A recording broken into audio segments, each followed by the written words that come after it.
But இப்போ வந்து apple ரொம்ப கிளியராக என்ன சொல்லிட்டாங்க அப்படின்னா, நாங்கள் வந்து இப்படி ஓப்பன் பண்ணக்கூடிய book type note book type mobile flip தான் வந்து நாங்கள் தர்றோம் அப்படின்ட்டாங்க.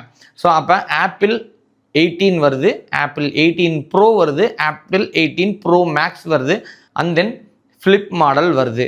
பட் ப்ரைஸை பொறுத்தவரையிலும் ஆப்பிள் என்ன சொல்லியிருக்கிறாங்க, லாஸ்ட் வீக் கூட அதோட சிஇஓ சொல்லியிருந்தாரு, நாங்கள் ப்ரைஸில் தான் கொஞ்சம் அதிகமாக வருது, சிப்செட்ஸ் எல்லாமே வந்து ஹையர் எண்டு கொடுத்துறதுனால, பட் இருந்தாலும் நாங்கள் கான்சன்ட்ரேட் பண்ணுறோம்.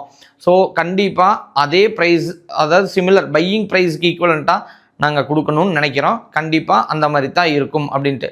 ஆப்பிளோட யூசர்ஸ்க்கு எப்போவுமே ஒரு மோகம் கண்டிப்பாக இருக்கும்.